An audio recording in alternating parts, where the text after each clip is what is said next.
the US has a lot of content, companies, people, materials, etc., all collectively together, an organization that helps glue that together. Europe doesn't have that.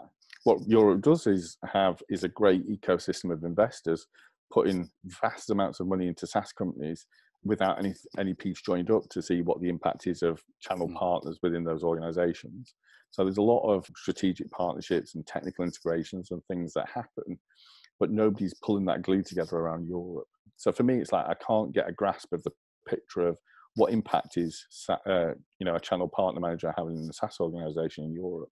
I could go and get an answer for that in the US. I could go and read a report, Crossbeam have just come out with a report, Impact have, you watch Forrester, you watch Jay, a lot of that stuff is great, but it just talks about the US market, which I love the US. I love it to pieces, but I live in Europe. So right. I think this should be a representation of Europe to give the same sort of data, research components and value back. All right, it's time for another episode of the Cold Star Project. We are hopping back into season 1 because Stewart Townsend here, the founder of CloudVision, approached me and said, "Hey, we did an episode back in season 1. And Stewart was one of my first guests on this show way back in the olden times. When we used whale oil for lamp lighting and illumination and all kinds of wonderful things. And now he's back and he's asked me to be on, and I said absolutely, because he is a software channel marketing consultant. So those of you who are operating software as a service firms, listen up. If you've got a product to offer, you should probably be talking to Stewart. So Stewart, welcome back. Thank you. It's a pleasure to be back, and I did enjoy the olden times as well. The dark days were really good, but at the moment we're in the dark ages in the UK with 3 storms hitting us and snow. So it'll be a perfect time to get back on the show and have a conversation because we can't go outside or do anything else. Well, at least we're not living in tents anymore. So, No. So you are a channel marketing expert. You're starting this thing called CloudVision. Tell us about, what has changed since our last conversation, which I've mentioned to you. I do Google Docs for each guest. Each guest who is going to be on the show gets a Google Doc set up so that we can put some Q&A in there. Your original episode was number 15 of those, and we're above, I think this one was number 145, and we're beyond that. So it has been a long time in between. What has changed in the channel marketing field? Yeah, it feels like it has been a long time as well, doesn't it? Now you've said that, now it feels like it's really old. So in terms of what's changed, I think there's more of a maturity coming around channel partnerships as a whole. But the challenges that we still have in the space is the C-level execs not sort of buying into it or understanding it. So we're seeing the SaaS organizations out there, as soon as they're probably getting their first Series A, starting to start up partnership conversations or hire a lot sooner or a lot shorter. Which, say, 2 years ago wasn't really happening. It was still the backbone of let's push it to the, until we've got 60 million, 80 million, we've got massive investment, and suddenly we need to go IPO and we need somebody in that can accelerate that revenue. So that's really interesting. You start to see that more front loaded now and more of that piece. You start to see maturity around partner products, PRMs, marketing automation. Interesting with the GDPR Act in Europe and it coming to California and spreading to the US and bringing our data love over there as well. People are popping up into that partner space because when you operate an indirect model, you're normally sharing leads with partners and you're sharing data, or that partner's got a list of accounts that they want to put through your marketing automation platform. So there's a whole suite of products that are set up around that. So I'd say, more of a maturity coming to space where there's tools beyond just spreadsheets and Salesforce CRM to dig you out of it around that. And there's more of an ecosystem, I'd say, as well, a community. So I think, is it next month or April? I forget the dates. No, it's April. So the Cloud Software Association have their big global gathering in San Francisco in April. And that is all people that work in, not all people, obviously, all the people that can go, that work in SaaS organizations in a channel role or selling that type of software. And it's a great space to go network, understand the complexities, talk to the people that write the reports and surveys, and find out what's happening in the space. So there's about 400 people that gather around that. So that's great. So I'm flying out to San Francisco for that, take my little English accent. And again, we all discuss about what's happening. There's still issues and complaints and everybody complains, but there is in any SaaS organization, whether it's in channel marketing or whether, you know, the person that's making the tea. Interesting. So I heard you mention something in there that I'm going to ask about. ColdStar has done a lot of work with SaaS firms in the customer development and process improvement areas, but marketers, we are not in that respect. We do have a great CMO named Stephen Monaco, who's an IBM futurist and ran a $50 million software company, but ColdStar is not really a software company. So you mentioned an indirect approach. So I'm assuming that this is indirect marketing leading to sales. And I'd like to hear what that is. This will be the educational component of the show, kids. Let's contrast indirect and direct marketing approaches for SaaS firms. Yeah, no, that's cool. So again, if I just recap what indirect is as a whole, to give context around that. So, and it's, you know, the amount of times that I get asked this by people that have been in the software sector for a long time, it's one of those, it's just sort of has different terms, but channel or indirect is where you're selling your software through a third party. And the best way to think about it is when you go to the grocery store and you buy an orange, that just didn't get shipped to the grocery store. They bought it off somebody else. So simple model. Indirect marketing is just where you're a SaaS provider. You've got your customer service software or whatever it may be, and you're selling that through another partner. You provide them the marketing materials, the beat sheets and everything like that to send out to their existing clients or new clients. Sometimes it works the other way where they provide you leads, they provide you their contacts and you send that out. But then you've got this whole data aspect. So indirect marketing is just a definition of where the channel is using your SaaS provided marketing material, co-branding it themselves, sending it out to their clients to entice them. And it works on the basis that as a SaaS vendor, you should know, if you've got the right processes in place, what pieces of content touch people, make an impact and close sales. But we won't go down that route because we could be here for about 4 hours. Right. And we may have covered that stuff in the previous episode. I think we had a good rant about that last time. Yeah, I will link to it in the description. Okay. Yeah. So you're starting something called CloudVision. Talk to us about what situations that you have seen channel marketers, software companies get into that have demonstrated to you, holy cow, somebody needs to step in and do something about this. Yeah, so this is where I'll apologize to the US audience now. So the US is really well covered from an indirect and channel perspective. There's the Cloud Software Association. There's meetups in every single city known to man. There's lots of community aspects for people that work as channel managers, marketeers, channel partner. You know, there's 250 job titles for a channel person. What there isn't is that spokesperson or that clarity of data for the European Union. There's lots of SaaS companies in the EU. There's lots of people working there in partnership models, but there isn't a representation of what that data looks like. So, you know, typical sort of survey data of how many people are there, what products they're using, how much revenue they're generating through the partner channel, that component and pieces of research, but also then bringing that community together so that we can all moan about stuff, but collectively come up with ideas to solve that moaning.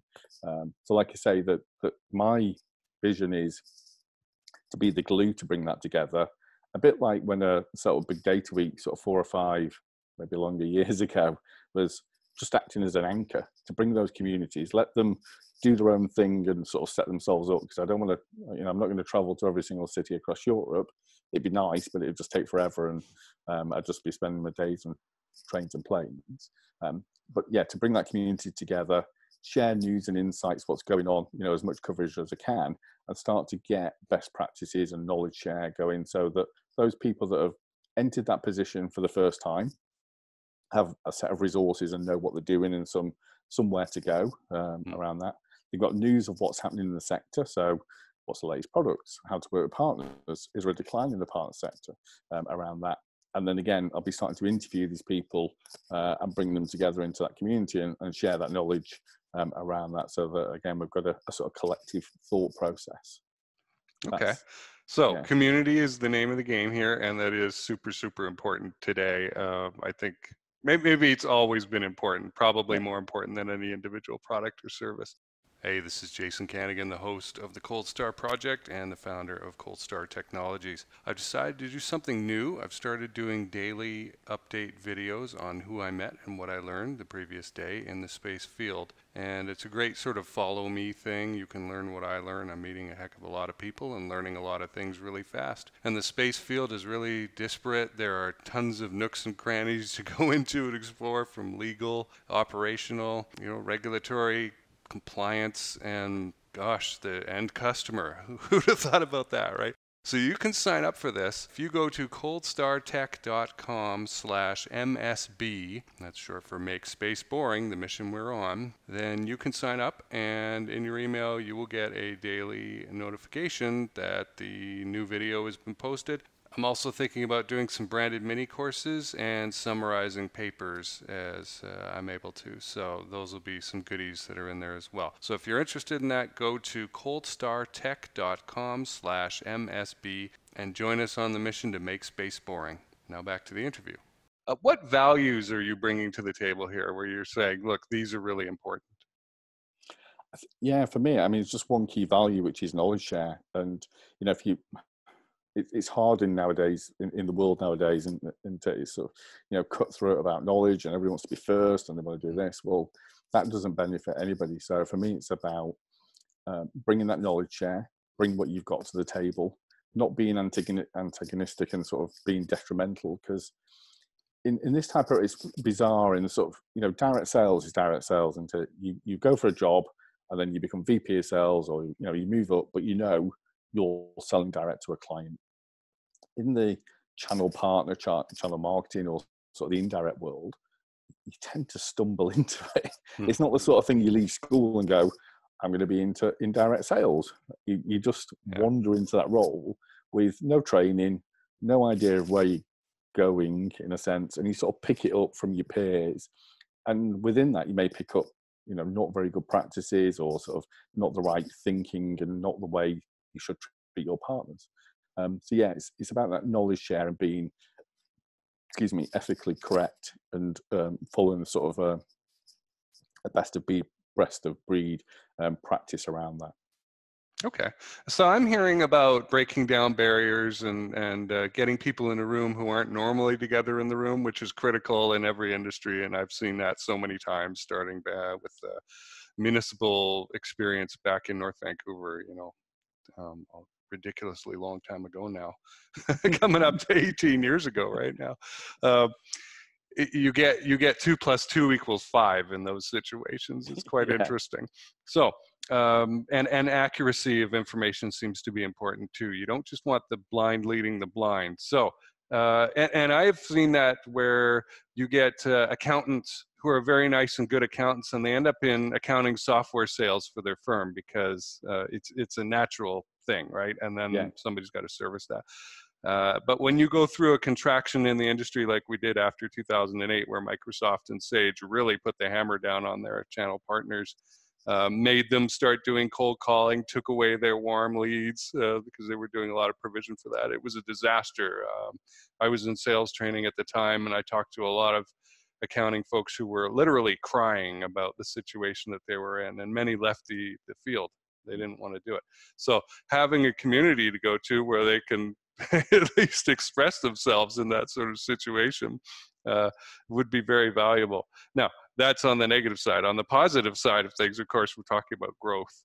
I'm curious how you plan to attract knowledgeable members to the community so that there is that accurate knowledge to disseminate. Good question. So some research first, and sort of scraping data to get that list is proving the most interesting part. But that'll be part of the interview process. Just a little bit like yourself, Jason, preparing sort of a portfolio of information on that person before that call, and going through that. And that interview, that podcast, will be like interviewing for a job, for membership, in a sense. But also, the way I look at this is a couple of sort of communities that I'm part of, and what I've really liked about some of them is it's invite only. So you've got to be recommended twice, one recommendation, second recommendation. And you do go through an interview type process to be part of that community. What I'm not a great believer in is just sort of random people that don't contribute. You open a Slack channel and it's like it's dead. There's Right. tumbleweed flowing through. Community has to be grown and nurtured, and that's my job to do that. But it has to have the right people in there. So yeah, I would use you can use the interview and the verification type scheme around that to get people in. So it's not just I'm part of that. I've got a badge, or I can sort of get access to the research and the material, but never contribute, never give back around that. But also, again, it's not a closed door type policy, because, like I say, people have sort of stumbled into this, or what I see a lot is that direct sales are given an indirect sort of partner to manage or do something with, and don't really know where to start and not do it correctly. And they're the sort of people that I can help through this and go, well, here's some best practices, here's some structure, here's how you should do this, here's how to approach it, because it's not their fault, they just weren't aware of it. Right. So I'm imagining you can offer some courses, you can offer some live training, you could bring in guests. What kind of a platform are we talking about here? So at the moment, it's just a bog standard boring website, WordPress instance. But then again, I'm sort of toying. There's a product that's just come to market that I'm working with a provider around to build a front end skin, so we can have a private community rather than just going to a Slack channel around that. And that would then enable that sort of community spirit and that closed door approach, rather than just joining a Slack channel. You have to go through this process before you get entry. And then within that, you can then share the files, information, keep it contained and secure in that environment. So yeah, it's a little company in Manchester that I'm working with at the moment around that, just so we can keep it that way. And there's loads of membership sites and groups and training sort of plugins and instances. But for me, it's just this particular platform is built around the UK's National Health Service requirements. So data integrity, GDPR, all of that stuff is built in. I don't have to worry about it. So it makes my life a whole lot easier, and I don't have to get sued by anybody for any sort of data breaches around that. So yeah, that is the plan at the moment. It's all sort of coming together and getting the team sort of finalized around that.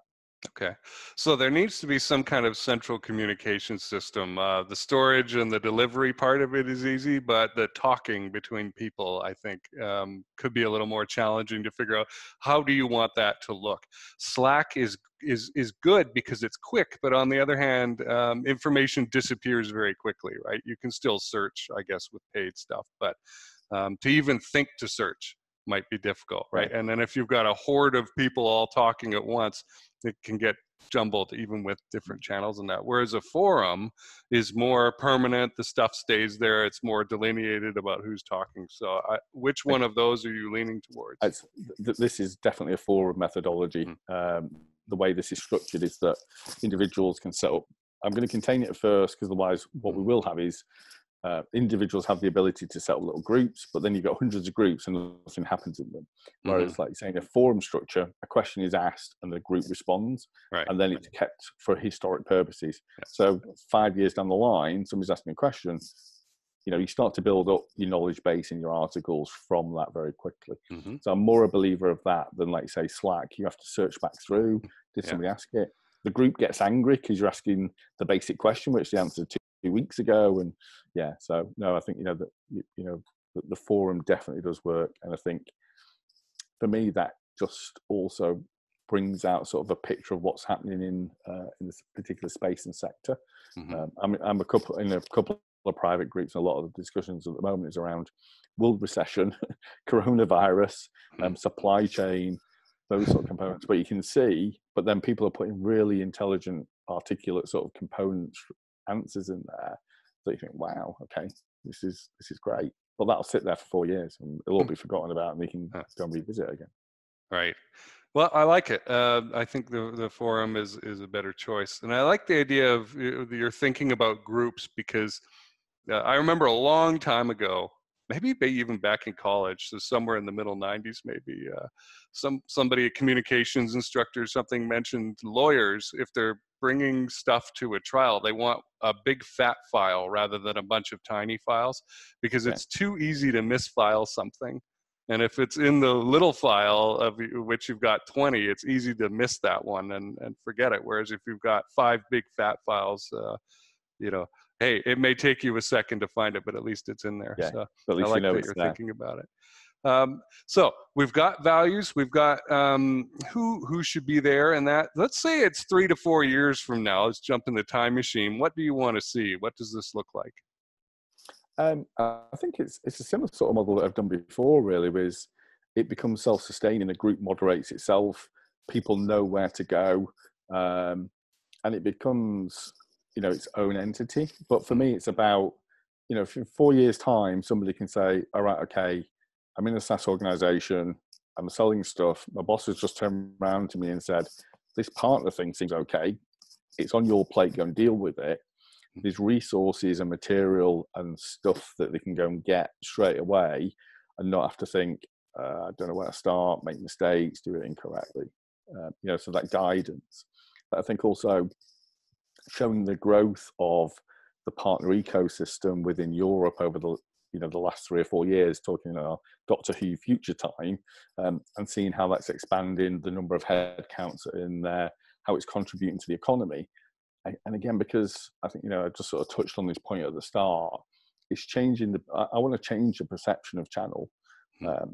In a lot of SaaS organizations at C-level or downwards, or just generally, it's not seen as being contributory. It's not seen as actually having impact. It's sort of pushed to the bottom of the pile.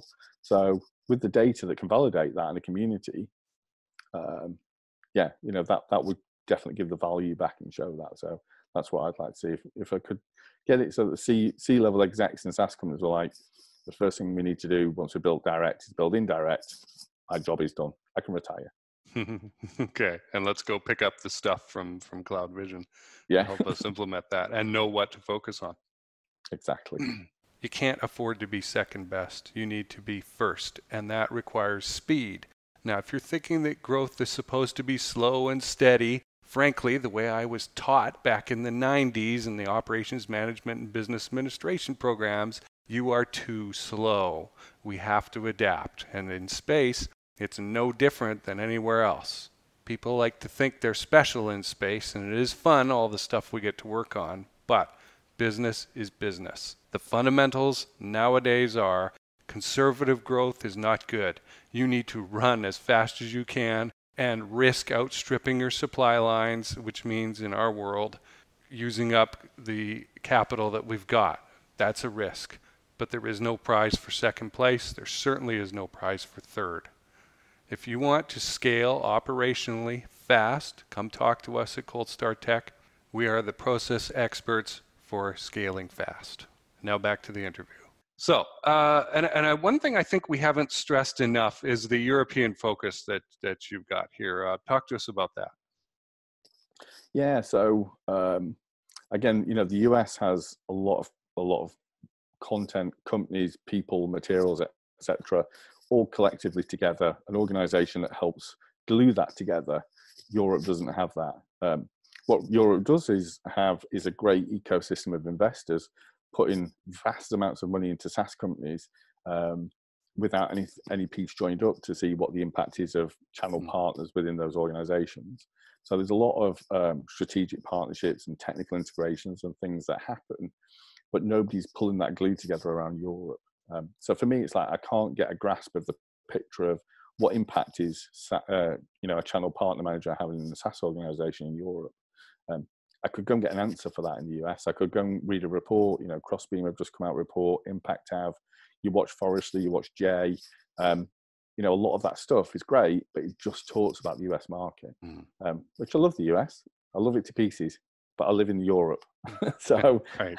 I think there should be a representation of Europe to give the same sort of data, research components and value back around that. Okay. I'm curious, we're winding up here, I think. I'm curious, though, how you are going to help the executives coming into this group get over the worry of sharing their proprietary data. Yeah, so that's the piece that I've not solved yet, and I'll overcome that with I'll either get that information or I won't. And I think, again, I can ask those questions around that. Once a company's going to IPO, it's public knowledge anyway, it's publicly available. Some will want to protect that. Some will want to talk about it as well. So I don't think I'll get that all the time, and I think I'll get a range. But again, the piece I want to convey to anybody that I talk to is, this is to show the greater good, the impact that your role and people like you are having in SaaS companies in Europe. If everybody just thinks that it's just 1% is being going through partners in SaaS companies, it's execs won't get it. If they see that a lot of SaaS organizations are bringing 15% of the revenue through indirect partners, they'll start to accelerate that and bring that forward in part of their, their budgets and plans.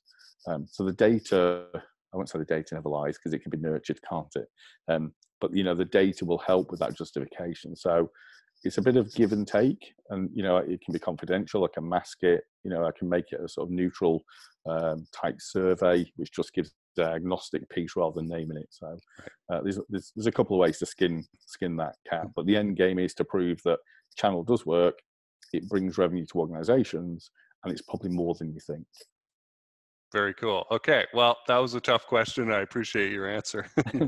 So let's see here. So Stewart Townsend, founding CloudVision. How can people get a hold of you? Let's say they want to be an early adopter and get in. What should they do? Where should they go? Yeah. So at the moment, ChannelVision's being built out, being branded. All the boring stuff's happening in the back end. But that will be live in a couple of weeks' time. So you can get a hold of me at Stewart@channel.vision. Or for now, the easiest place, LinkedIn. You can find me. The only thing is, if you do search for Stewart Townsend, go Stewart. If you search for the other one, you get a very good-looking actor from the 90s that all the women are talking about. And for whatever reason, I can't get above him on Google. So I've tried my best, but no. So yeah, go and find me on LinkedIn and contact there, and I'm happy to help. I do as much as I can to sort of educate people, do calls, talk them through, share documents, whatever it may be, just to sort of get you through maybe some of the pain points around this particular field. All right, SaaS industry folks, especially in Europe. Although if you're American, I'm sure you'll be invited because you'll bring some expertise across the pond. Go connect with Stewart, and also remember to go check the description for the previous episode. You can see a little bit more about how much Stewart knows about this field. I've appreciated having you on. Thanks for being here, Stewart. No, thank you. Thanks for the invite again. Really appreciate it. It's always good to talk about this stuff.